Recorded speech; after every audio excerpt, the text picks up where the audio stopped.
So let me start. Hello, everyone. Welcome to today's virtual book talk about Discovery at Rosetta with Jonathan Downes.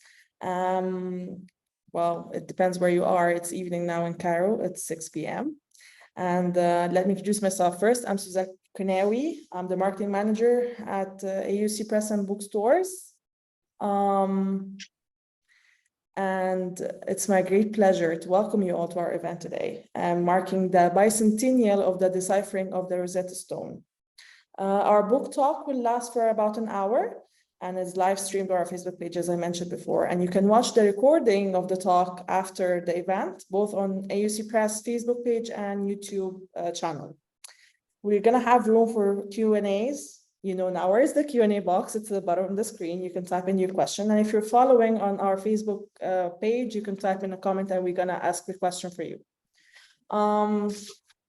So let me introduce our guest speaker for today. It's just one. Jonathan Downes. He's a British historian, journalist, and editor. And he's the author of Sea Soldier, the Industrial Revolution, 1770 and to 1809. And lastly, Discovery at Rosetta.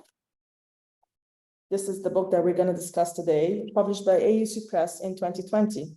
So Jonathan Downes has lectured at universities and private institutions on the subject of Napoleonic Egypt, and he has written numeric articles concerning the repatriation of Egyptian artifacts and the 2011 Egyptian Revolution for the UK History Today magazine. He currently lives in Cape Town, South Africa. And as you know, the Rosetta Stone is arguably the most important Egyptian artifact ever discovered. It became the code key to reading ancient hieroglyphs, a puzzle that had defied scholars from Europe and Middle East for centuries. And our esteemed author for tonight is going to take us through the extraordinary adventures of Napoleon Bonaparte, mission to conquer Egypt, and how his hand-picked academic specialists awakened the world to the lost civilizations of the pharaohs.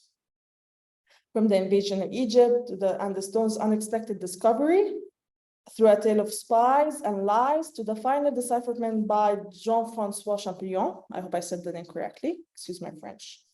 Today's talk is all about the secret history of the Rosetta Stone and the cracking of the hieroglyphic code. So Jonathan, if you'd like to walk us through your book, I know you have prepared something really exciting for us today, so I'll leave the floor to you now. Thanks very much, Susan. First, I hope everyone can hear me. And thank you very much for that introduction. Hello to everyone, and thank you for joining. To everybody in Egypt, marhaba, and to everyone in France, I hope bonjour and joyeux bicentenaire. Everyone in the United States, I hope it's not too early for you. Okay, well, let's start the show then, Ingrid. And we'll begin with slide 1.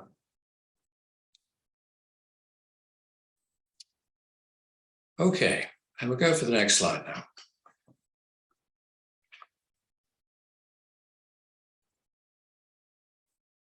Okay, well, the whole story for me began as an editor. I was editing the memoirs of a Royal Marine officer who served in Alexandria in 1801, just as the French were about to surrender. He arrived rather late into the party, but amongst his papers, I found a fascinating list.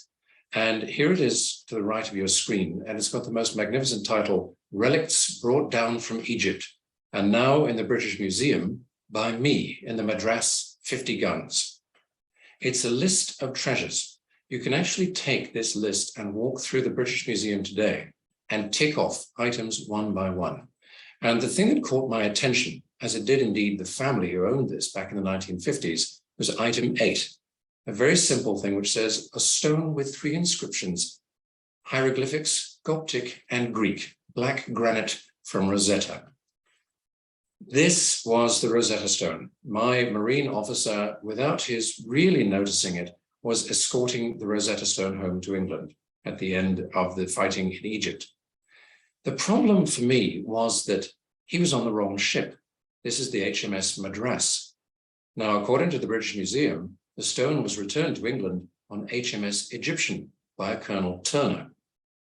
Something wasn't quite right. And the more I did my research, the more I realized there were so many misconceptions and misunderstandings about the Rosetta Stone that even great Egyptologists were getting the date wrong, or the means whereby it was discovered slightly wrong. And I found that there had been no real research done on it since about 1812 by the Society of Antiquaries of London. So I began the story. It was a bit of a shock to find that, in fact, the story doesn't really begin in Egypt at all. Slide.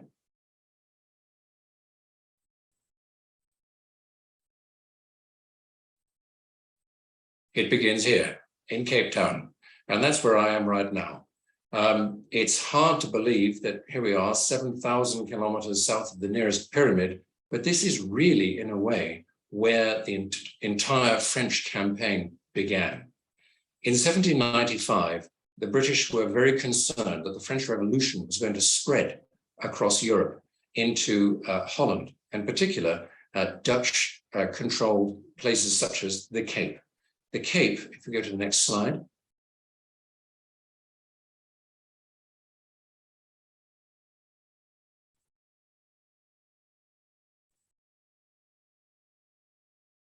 well, the Cape was halfway around the journey to India. As you can see in the bottom left corner there, it was 6 months from here in either direction. And the British went down in 1795 with an attack fleet and took control of the Cape on behalf of the Prince of Orange in Holland. Now, what this did was it safeguarded British commerce to India, but it also prevented the French from getting into the Indian Ocean. Now, we'll see why this is so important when we see the next slide.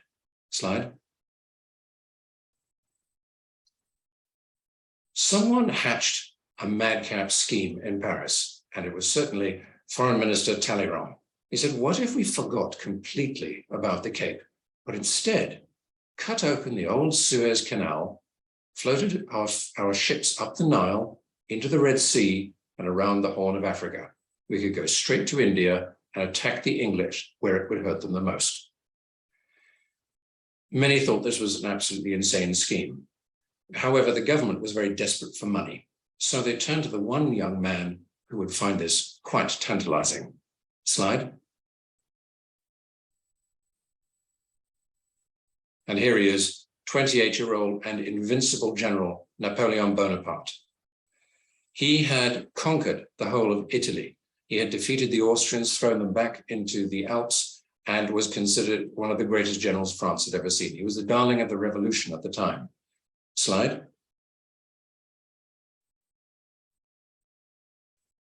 And this is a rarely seen image of him, rather than the earlier Versailles portrait done by David. Here he is at the bridge at Arcole, where he was actually pulled back from enemy fire twice by his officers because he always led from the front. And as a result, he was adored by his troops. He set about amassing a huge fleet. And I say huge, it was twice the size of the Spanish Armada. There were nearly 400 ships involved at 5 different ports: Toulon, Marseille, Genoa, Civitavecchia, and Ajaccio. All of these ships moved out, and when they did combine outside Malta, they covered 4 square miles of the sea. The news of this fleet reached London, not surprisingly, but they had no idea where the fleet was heading. In fact, the most curious part of it is that none of the people involved in the operation knew either. Slide.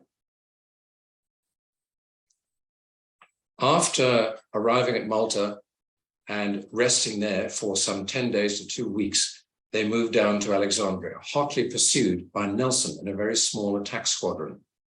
This lovely watercolor here shows the chaos of the French landings, rather charmingly at the walls of Alexandria, but of course they didn't land in Alexandria at all. They landed further up the coast in Marabou in a storm, and they only managed to land 5,000 men with no cavalry, no artillery.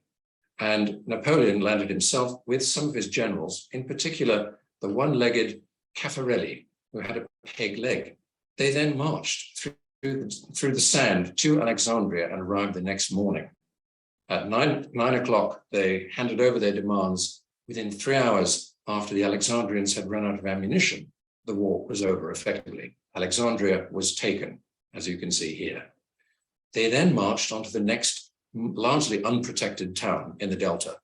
Slide. They moved on to Rashid, or as the Europeans call it, Rosetta. And here you can see, this is a lovely etching at the time. You can see the slightly more European style houses, the broad open aspect of the town. But now that they had taken the Delta, more or less, they began to spread out across the desert of towards Damietta and further south. As they moved south, they would then have to contend with the Egyptian cavalry, led by this man coming up. Slide. This is Murad. Murad Bey was one of the two leaders of Egypt at the time. To explain, Egypt was a vassal state of the enormous Ottoman Empire. They were theoretically governed by an Ottoman Pasha, but effectively they were ruled by Murad and Ibrahim Bey. Murad was the leader of the elite cavalry. The Mamluk cavalry were feared throughout the East. It was something of a historical note that the only army ever to defeat the Mongols was the Mamluk army back in the 13th century. They still hadn't lost their touch. When they did engage in battle, the Mamluks were utterly fearless. They would ride with the reins between their teeth and one sword in each hand, and they charged at the French, and they first met them at Shubrakit, also known as Chevreys in some sources. I believe you find that Shubrakit is still a town right now, and that is where the very first clash between the Mamluks, the Ottoman army effectively, and the French mechanized disciplined army took place. Slide. The French had 25,000 men in the field. They put all of their men into squares. If you can imagine a square of 5,000 men, that means each wall is effectively 200 feet long. There were 6 ranks of men on each wall. They would fire in volleys. So each time, fire after fire after fire, 200 rounds of musket ball would fly out into the approaching cavalry. And as you can see here, this is a detail from the battle further south, the famous Battle of the Pyramids. The Mamluks here are in a terrible state. There was a dreadful slaughter, and the French routed them effectively in the Nile Valley, pushing them back into the Nile itself. There was virtually nothing they could do apart from head for the bridges or throw themselves into the river indeed. It was said that for days to come, the Nile was blocked with Mamluk bodies. The French had effectively taken Cairo. They had done this in 25 days. Slide. But with all this, we have triumph and disaster for Napoleon. What he had rather forgotten, or indeed his Admiral Brueys had forgotten, was that they were and had been hotly pursued by this man here, Horatio Nelson. He had come with a very small attack squadron of some 11 to 13 ships. And when they finally did get back to Alexandria, it was to find the French fleet moored in line in Aboukir Bay, that is the gigantic bay between Alexandria and Rosetta. The British attacked immediately, sometime in the evening of 1st of August. Now, slide, this resulted in the Battle of the Nile. This is the climax of the battle, and this is the explosion of the huge 120-gun 3-deck ship Orient, which was Napoleon's flagship. It's from this very moment that you get the famous poem of the boy stood on the burning deck. The boy in question was the son of the captain, Captain Casabianca. Joconte had not been told to leave his post and ran back to find his father before the ship exploded. This effectively ended the battle. There were thousands of dead, and the British more or less had destroyed nearly all of the French fleet, excluding 3 that escaped.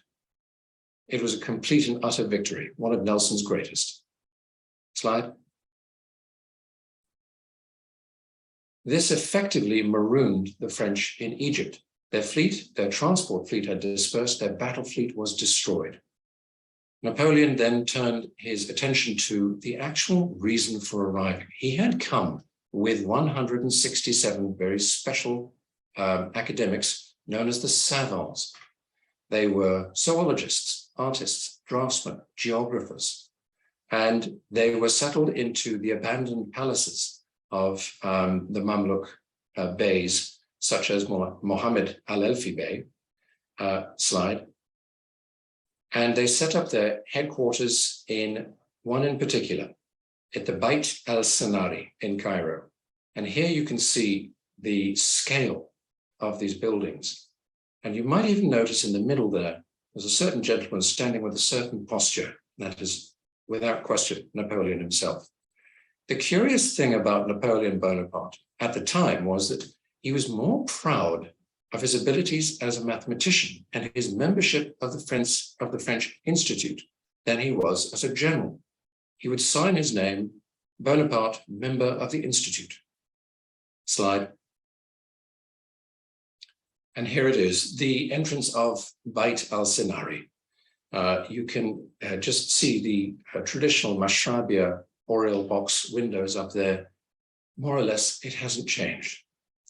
It was unfortunate that this was a victim of a fire during the revolution, but many of the pieces were indeed saved. Slide. These are the two heads of the new Institute of Egypt. On the left, we have Claude Louis Berthollet, the great chemist and chemical engineer, and on the right, Gaspard Monge. Monge was a foundryman. He was interested in optics. He, in fact, did the very first research into the mirage and coined the expression mirage. Slide. And this was, in fact, the magician of the Institute. This is Nicolas Jacques Conté. And those of you who know your artist pencils will know that name from colored pencils, because Conté had to provide the savants with writing materials that did not include graphite, because the British supply of graphite had been cut off to France, owing to a trade embargo. So today, if you look at any artist's pencils, on the whole, they will say either Cumberland, which is where the British graphite mines are, or indeed Conté, because they are still owned by his family. He was pivotal in creating the School of Aerostatics. And there on the right is the very first engagement in battle where aircraft were used. And that is the Battle of Fréjus, where one of his balloons was used to spot for artillery, 1797. Slide.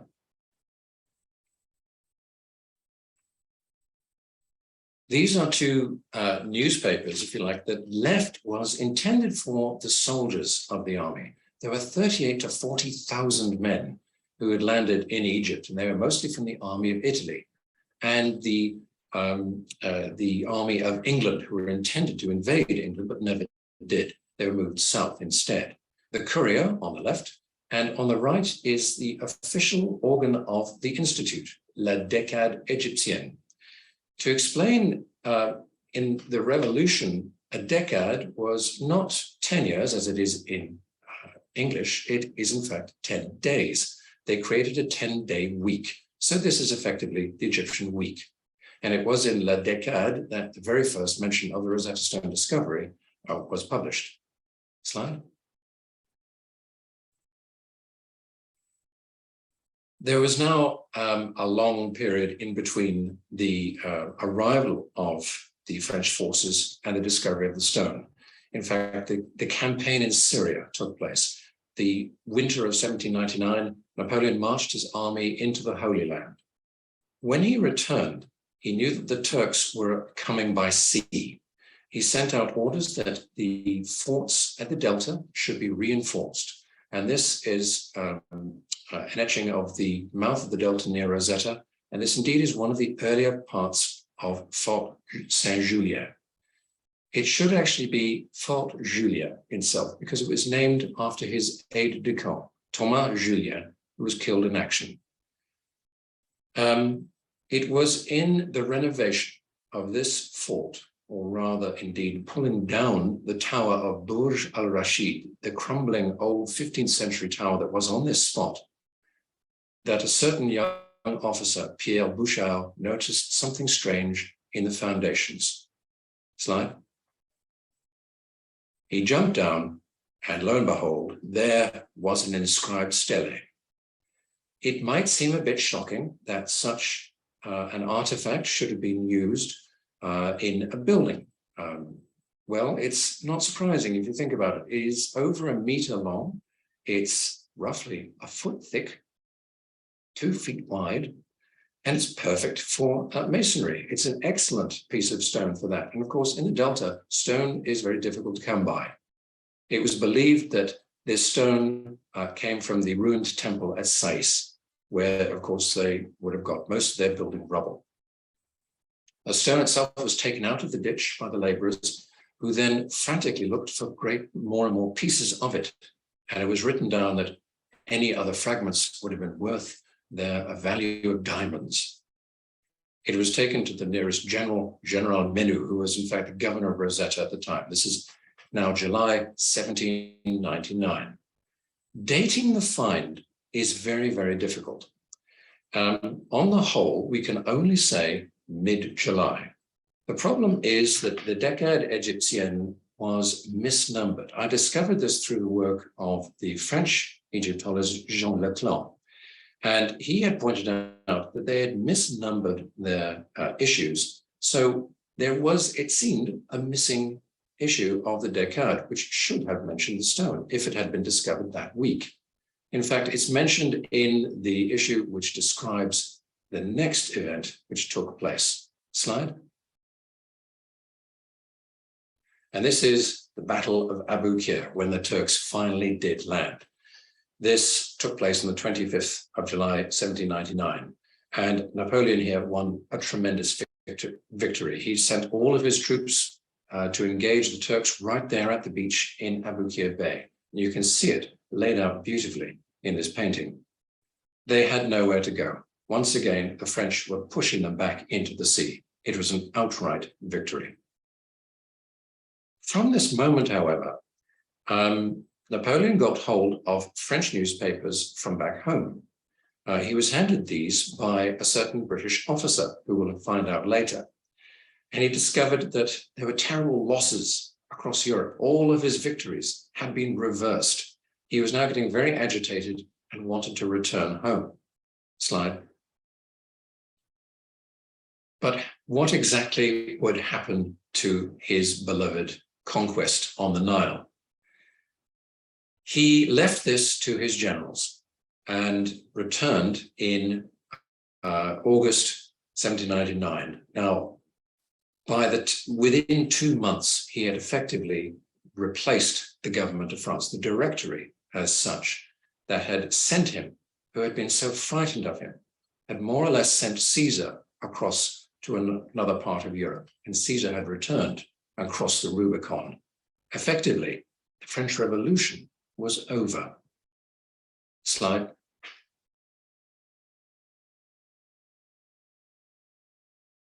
Now, left in Egypt, the savants and the army had to make do as best they could. Many of the soldiers felt that they had been abandoned by their general. Many did not. Many believed that he had gone back to safeguard their return, to make sure that the government got them home.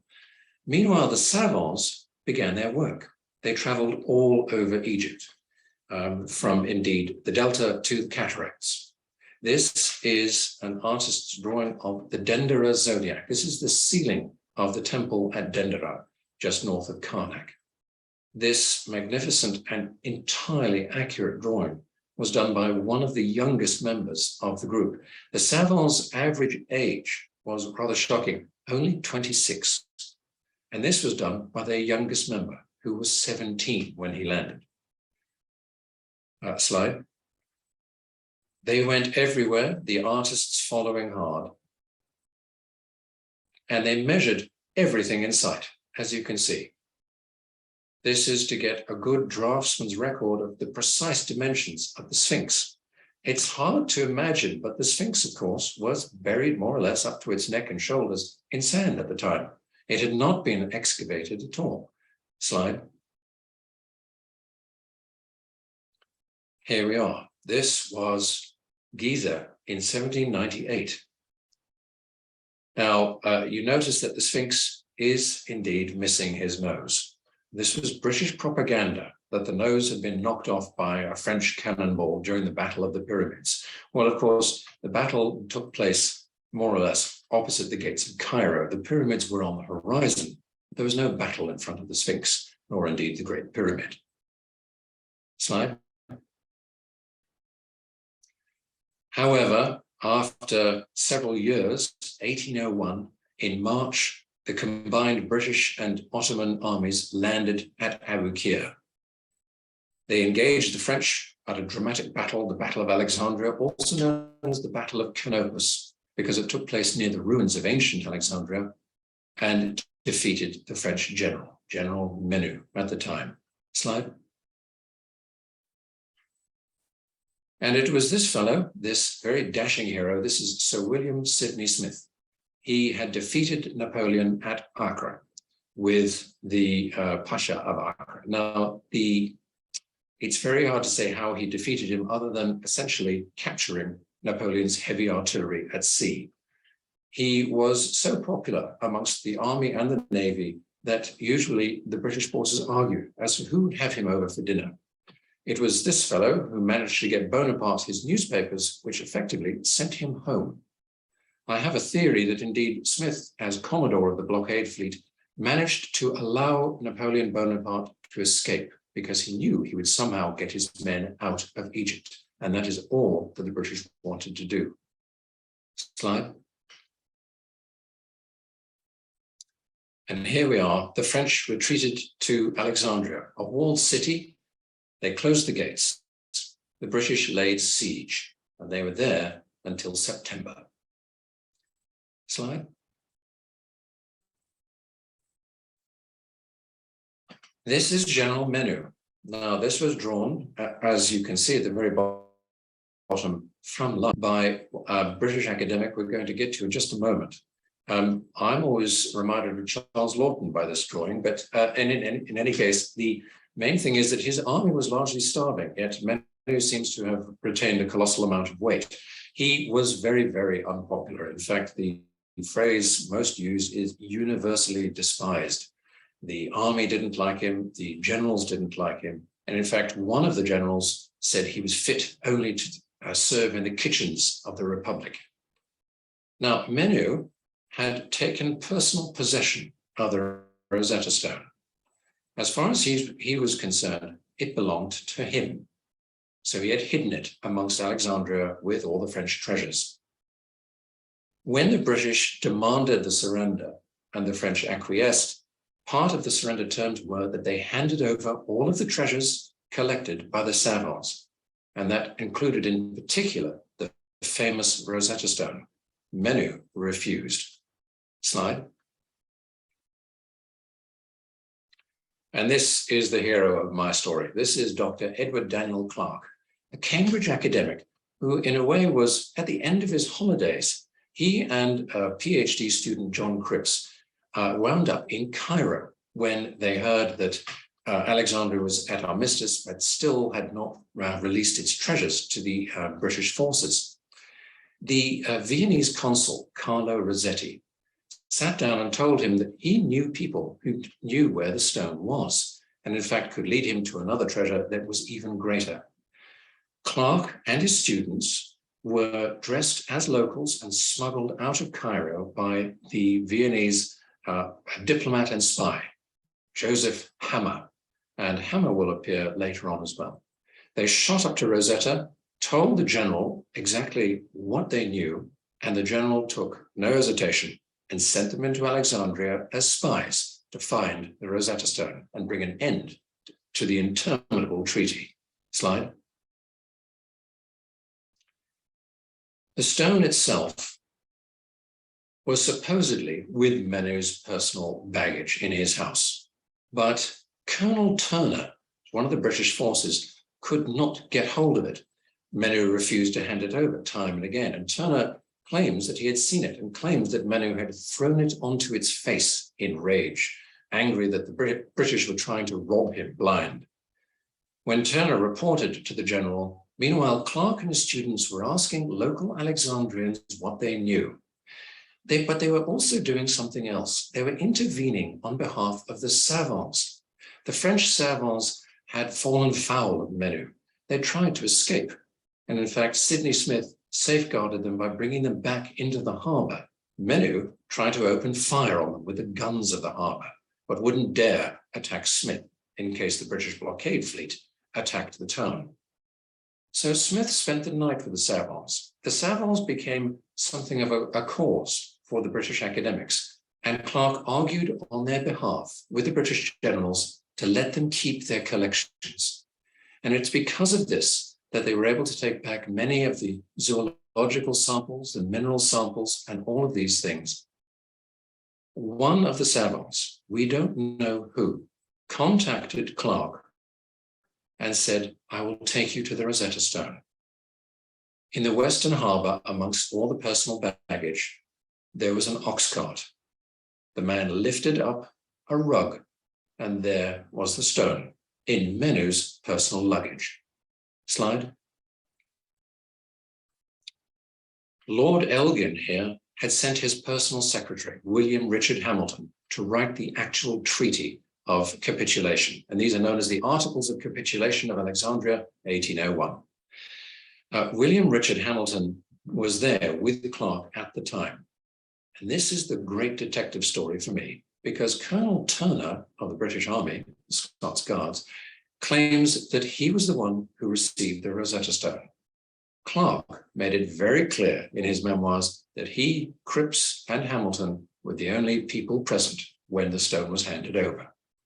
They sent for Turner, who sent in a gun cart. The Rosetta Stone was lashed to it and drawn through the streets and taken back to the British lines. And that is why it has on it painted, captured by the British Army. Slide. All of the treasures were loaded up. And indeed, my Marine did take the treasures back on HMS Madras, but much later than the stone. Colonel Turner asked to go back early and took the stone with him. Indeed, just as he had claimed. Slide. It actually stopped first at the Society of Antiquaries of London, and then was taken with the other treasures in 1802 to this grand edifice, the British Museum. It's something to note that the British Museum, up until this point, had largely small items on display. The Egypt treasures, which amounted to something of 50 tons in weight of sculpture, were the largest that they had ever had, and they occupied the Great Court. They have never left, the Rosetta Stone itself has never left the British Museum, except for one visiting exhibition in 1972, the 150th anniversary of Champollion's breakthrough in hieroglyphics. Slide. This is a marvelous working of what the stone might have looked like in full size. This is based on the Canopus stone, which was discovered some decades later. You can see how there are only 14 lines of hieroglyphs on the Rosetta Stone, and you can see how many there would have been. If you look on the right side at the sort of laser print of the inscription, you can see the little stele of a tombstone shaped just like that on the left. And that is the hieroglyph for the stele, that is the Rosetta Stone, in the last line of the inscription. Slide.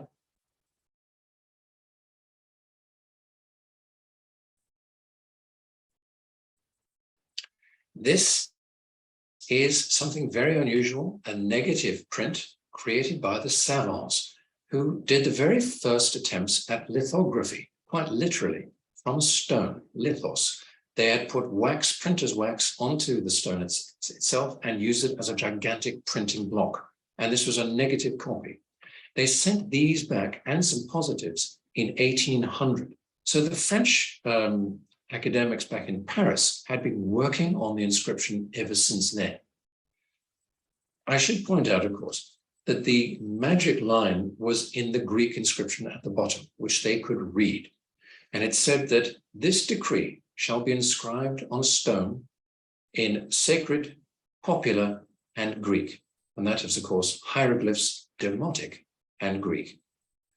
And that is why we have 3 different scripts on this stone. And that is why they knew these words were all the same. It was the same message in 2 different languages, 3 scripts. That's what made the Rosetta Stone so important. Slide. These are the great decipherers. At the top left, we have Silvestre de Sacy. He was a great Orientalist and was very knowledgeable with Arabic manuscripts and attempts at decipherments before. And he was the tutor of the gentleman on the right, Jean-François Champollion. Champollion was only 9 years old when the stone was discovered. And at the age of 16, he had written a piece all about Egypt and became absolutely obsessed with the decipherment of hieroglyphs. At the bottom left is Sir Thomas Young, the English polymath who turned his hand to this new and fascinating puzzle. Slide.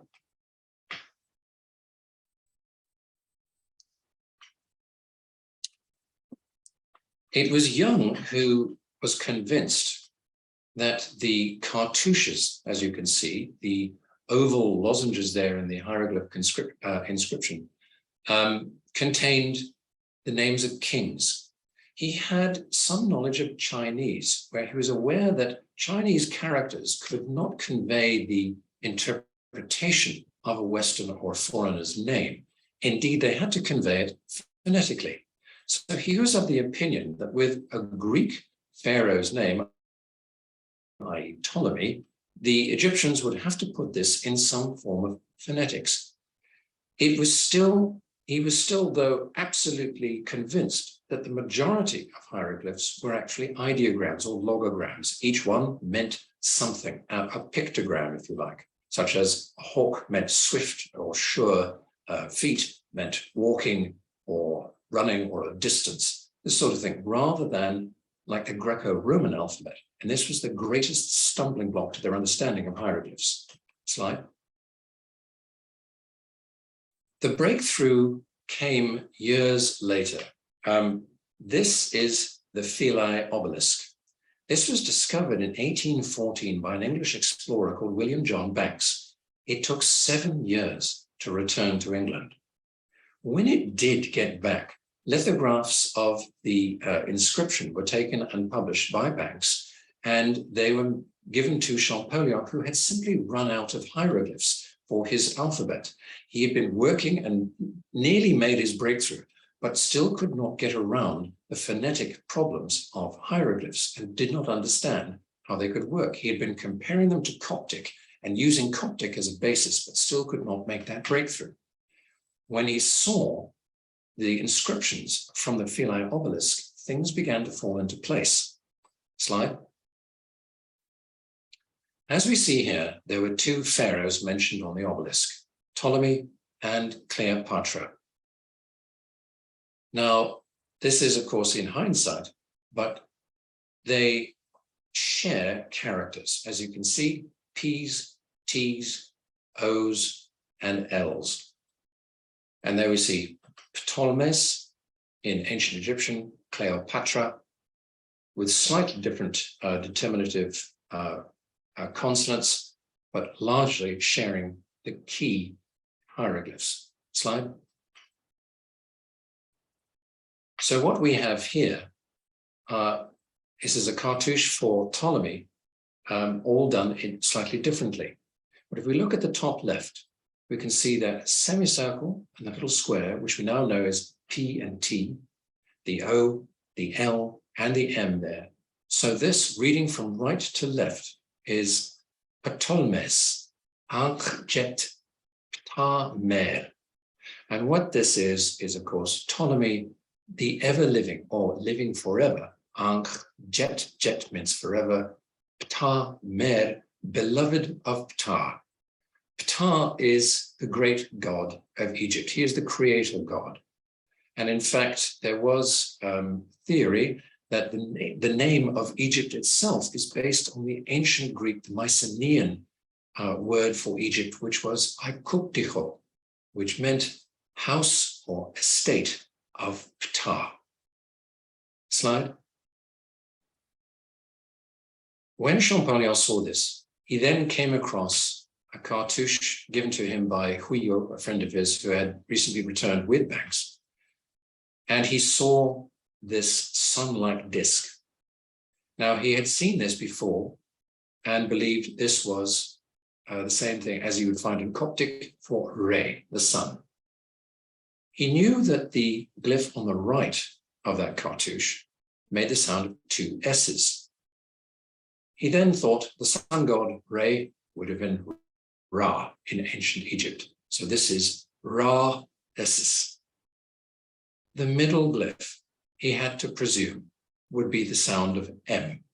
Was he looking at Ramses' cartouche? When he saw the next cartouche to the right, he was absolutely convinced. The sacred ibis there, Thoth. Thoth, the god of science, the god of mathematics, the god of writing. Thothmes. He had found the two cartouches of the two most famous of Egypt's pharaohs, Ramses and Thothmes. He apparently leapt up from his desk in Paris, ran next door to his brothers and shouted, "Je tiens l'affaire," I've got it, and fainted. He was unconscious for 5 days. Slide. He wrote his famous letter to Monsieur Dacier. This went at the end of September, and it contained the basis of his alphabet. It was then on the 27th, today, 200 years ago, that he gave his great exhibition of his alphabet, a public lecture, and his basis was this letter. Slide.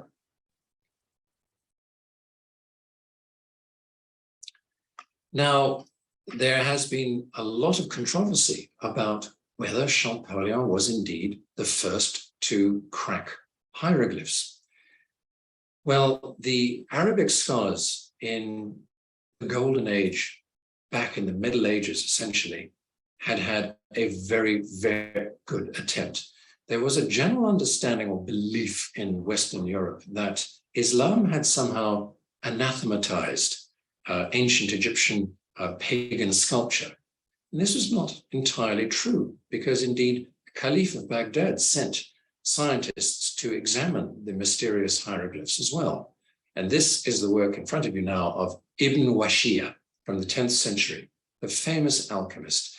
He has, as you can see, tried to compare various hieroglyphs to Arabic, trying to translate them.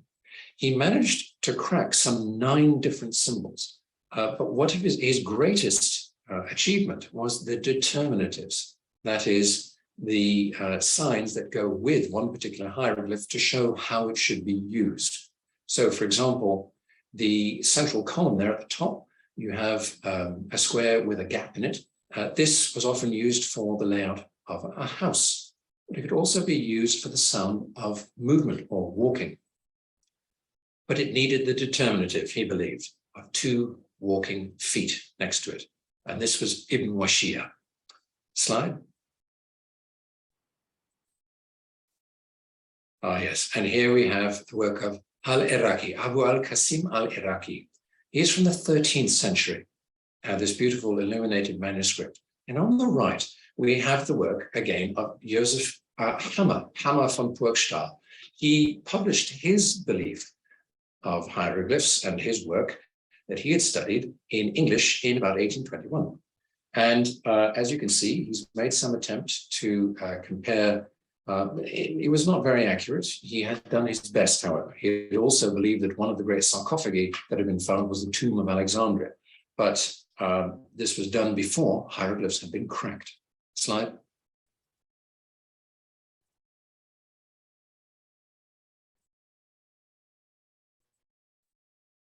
And the great Jabir al-Hayyan, the father of chemistry, the great alchemist and Sufi mystic. And of course, he, along with Jalnun al-Misri, they were remarkable in their attempts to crack hieroglyphs. Jalnun was much like Champollion himself. He slept in the temple ruins. He was absolutely obsessed for his entire life with the hieroglyphs themselves and produced numerous works which are sadly lost. Slide.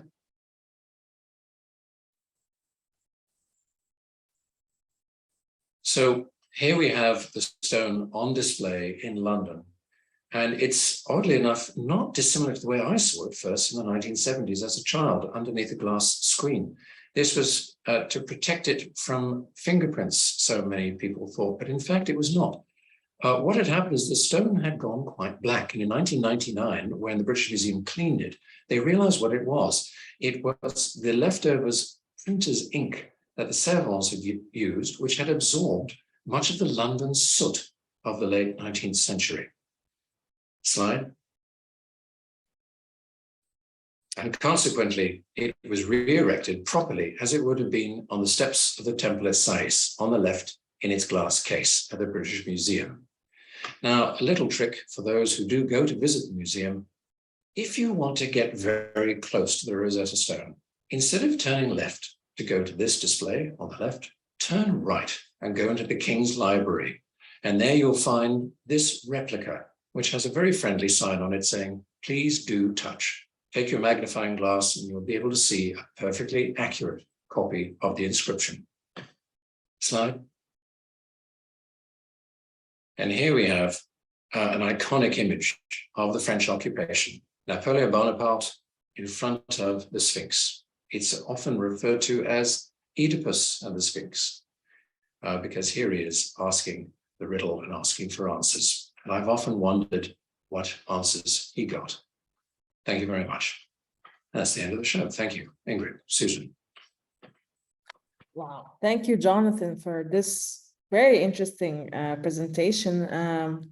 I'm sure we're going to have some questions from our audience. So if you'd like to ask anything, please type it in the Q&A box at the bottom of your screen, and Jonathan is going to answer it. I'm going to read it, or he would read it, whatever you prefer. So any questions? So the myth of Napoleon destroying that nose, it's not true. It is, it's a very popular one, but you have to remember, much of this stuff comes from Britain and propaganda, that when Napoleon was defeated, that was at the end of a 22-year-long war. So Britain was very tired of the whole thing, and they wanted to make sure everyone realized Napoleon was safely locked away somewhere and it could never happen again. And they wanted to make him out to be a raider of Egypt. And indeed, it's like the argument of asking whether Caesar tried to invade Britain. Well, he went with a small number of men. Did he really want to occupy it, or was it just a raid? And the question comes down to Napoleon again. Did he just want to raid, or did he want to create a colony? Part of him wanted to do both, but the other part of him wanted simply to be the great conqueror. In fact, that image where he's wearing a turban and he's upside down, he did go down to dinner one evening, apparently dressed in full Eastern gear, and all of his generals just burst out laughing. And that was the end of the day. He never did. If you can field any questions, Susan, by all means. Yes, we've had some questions earlier, so let me start. So someone was asking about the decree that was inscribed on the stone itself. How important was it? Well, it's the Decree of Memphis, as it's called, and it's from 196 BC. It's oddly enough, it's more of a government circular. It's there to make sure that the priests have pinned the pharaoh to his promises of tax relief for them. And as in return, the priests promise to set up a cult for the pharaoh. And that's what it says. And that's why it's in hieroglyphs as well, because it has to be written for the gods. The gods had to read this. And you couldn't write ordinary profane handwriting for the gods. It had to be in sacred, hence hieroglyph. It's another Greek word. Greek applies all over Egypt, I'm afraid, in history. Okay. We've got a question from Karen. She asked, so how was the nose of the Sphinx destroyed? Fascinating lecture. Well, it's there are a couple of theories. One is very boring, just erosion, I'm afraid. But another I had heard, and I'm not sure if this has been substantiated. I'm sure that Susan, Dr. Hawass will be able to comment on this at some point in the future. But there was also believed to be an attack by a fundamentalist who was trying to deface a pagan idol in the 10th century AD. Okay. I think this is not a very widely known story. That's the myth, unfortunately, is the one that's being told and retold. Yes, Katrina, absolutely. yeah, Katrina is asking, the story that she has heard all of her life was that of an Egyptian boy finding the tablet in the desert and bringing it to the British and French soldiers who fought over it for years. I have no idea about that one, but this is why I wanted to write the book about the Rosetta Stone, because there have been so many different stories about it. For example, there's one French lady who wrote in her letters that her grandpapa had brought it back to France in his rucksack. And obviously, she didn't understand 3/4 of a ton. Another one, that it was found on a rubbish tip in 1857. All sorts of things like this. So, yes, there will be many stories. Absolutely. Yeah. Okay. Alison is asking, what do you think happened to the other bits of the Rosetta Stone that were missing? Are they lost to time, or has there ever been any speculation where they ended up? Well, at the time, you can imagine they were digging like mad around where Fort Julien is today, trying to find any other pieces. And indeed, when they found or believed that Sais was the origin of it, they all went back there as well to look for it. So no, I do not believe that any other pieces have been found. There were numerous steles. I think that history, or rather Egyptology, which began at this time, archaeology, if you like, became distracted by finding other stones and other stelae. There is, for instance, another one called the bilingual stone of Menuf, which was found. So there are a number of these pieces, and perhaps someone lost interest in trying to find out, much like they lost interest in the details of the stone's discovery and so on.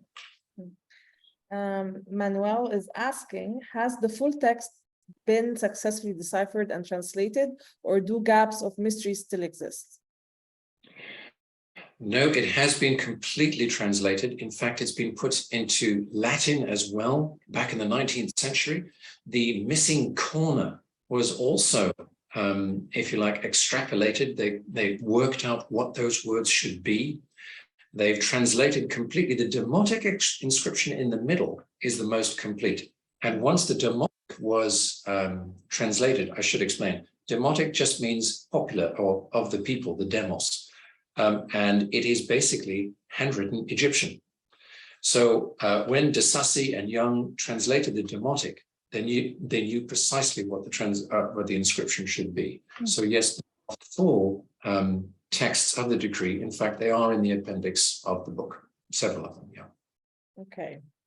Amr is asking, how did both enemies realize so early the significance of the stone and not treat it as just another piece of damaged temples which were found everywhere? Interesting. Well, that's a very good point.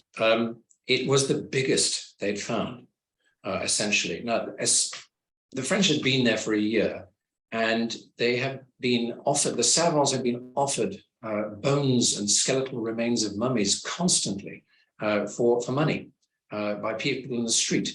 So they were used to seeing fragments, but they had never seen anything quite so big. And Bouchard, although he was effectively in the army, he was one of the engineers savants. So he was an academic. And when he saw the 3 different inscriptions, he knew it for further investigation. And they had never seen anything so complete. And that was why it was so important. Okay, we have a question on our Facebook page. The one that I anticipated that's gonna come up anyways. There has been a lot of talks about calling or having the Rosetta Stone to be returned to Egypt. What is your position about this? Well, when I first started my research, it was in fact Dr. Zahir Hawass who had put in the first official, if you like, letter requesting its return back in 2003, I believe. When I spoke to them in 2004 and 5 at the British Museum, they explained that they had actually checked the original surrender document. They had it in a filing cabinet and opened it up, not having really looked at it for a very long time. And they found that the signatures at the bottom were by all of the major parties interested in the surrender. So you have the British generals, the French general, the Capudan Pasha of the Ottoman Empire, Hassan, who was in charge of the Ottoman forces, and Osman Bey. Osman Bey was one of the survivors of the murder of the Beys. He was one of the last left of the government of Egypt. Technically, this means, according to the British Museum, that the government of Egypt had signed the surrender document. Dr. Hawass apparently accepted the legality of that document, although one would look at this now with a different viewpoint. That is, from a moral justification. The nations that signed that document no longer exist. The Britain that signed that, the France that signed that, the Ottoman Empire, which was a military dictatorship, which had controlled Egypt since 1517, effectively had a gun at Osman Bey's head as he signed it. You could argue it was signed under duress. The problem is that culturally at the time, whenever you defeated your enemy, what he had was now yours. And the treasures were in the possession of the French. The British, in defeating the French, had not taken them from the Egyptians. They'd taken them from the French. I would like to consider the idea that time has moved on and that Egypt, the nation state that it is now since 1922, the independent state, did not give its permission for these articles to be handed over to foreigners in this way. Yet at the same time, it's important to British history and to French history, as well as to Egyptian history. It's interlocked. The three nations, in a way, are interlocked with this particular artifact. I suggested in the book and in articles that it should be owned by all three, and perhaps on a permanent rotating tour. Why not? 5 years from London, 5 years from Paris, 5 years in Cairo, or indeed Alexandria, where truly it does belong in the Great Library. Perhaps this could be overseen by UNESCO. I can imagine some saying, my goodness, the insurance would be extreme. However, the British Museum's position is that they are quite happy to loan any item so long as the receiving country signs an undertaking that they accept the fact it is the property of the British Museum. And this is why it's very difficult for Athens to take the Elgin marbles on loan, because they would have to sign such a document. So it's really a matter of politics, yet the British Museum says it steps aside from the politics. I would like to see the stone acting as it was intended, to bring foreign peoples together so that they could understand a single message. That's in Egyptian and in Greek. They wanted to make sure everybody could understand. Not let the stone act as an ambassador today to bridge cultural gap between Egypt and England and France. If we look at the imperial history of England and France, and we look at the Middle East, there is an awful lot of reparation to be done there, as everything stands today. So why not make this a happy conjunction between the three nations? And that is my suggestion to the problem. But of course, all pieces all need unique solutions. So you can't apply that easily to the Elgin marbles, for example, or possibly even to the bust of Nefertiti in Berlin. It's a very tricky question. But the Rosetta Stone poses a simpler solution, I think. I hope that answers. Yeah. Someone, Susan also was asking, related to that question, was ownership or possession ever formally transferred from the French to the British, leaving aside the question of Egyptian ownership? Yes, the formality is in their surrender document. That is, Article 16 of the Articles of Surrender state that all treasures taken by the French shall be handed over to the British and the Ottoman forces, or the Anglo-Ottoman forces at the time. And it's hard to calculate the effect that the British forces had on the Ottomans at the time. The Ottoman pashas were slightly independent. Yusuf Pasha was the Grand Vizier, and he had taken Cairo. But he had also imprisoned the entire government of Egypt in the citadel. The Capudan Pasha was the High Admiral. He was up in Rosetta and Alexandria. The British general, Healy Hutchinson, he actually threatened Yusuf Pasha that unless they released the government of Egypt, he would march his army that had just defeated the French in the field down to Cairo, and he would engage the Ottoman forces. The Ottomans immediately released the Mamluks and pulled back. The Ottoman Empire at the time was in a terrible fragmented state. So the leaders often acted like warlords. So it's very difficult to say, well, see what they did. The formality of the question is, so effectively, yes, that treaty, surrender treaty, is the formality, the receipt that the British Museum has. Okay. Someone, Manuel, also is asking, is there much serious discussion about entrusting the stone to a worthier institution that will take better care of it? At the moment, the British Museum can't really be faulted for having taken care of it. They cleaned it for the first time since 1799 or 1800 in 1999, and they've done the greatest research on it too. It could go on tour, I dare say, but I'm afraid I'm not the person to be asking. It's the keeper of the Department of Ancient Egypt and Sudan. You need to ask that very well.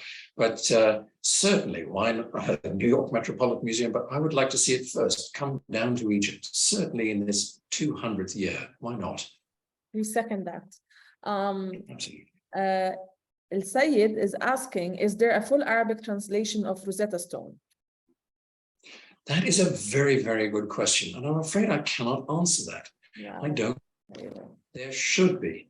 For example, it's a peculiar thing, but the Rosetta Stone seems to be just England and France. Well, it's not really true. The Swedish scholar Ackerblad he did the very first attempts at decipherment.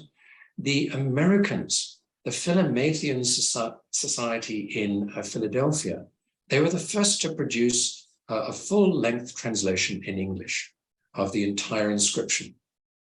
Why this might not be in Arabic, I don't know.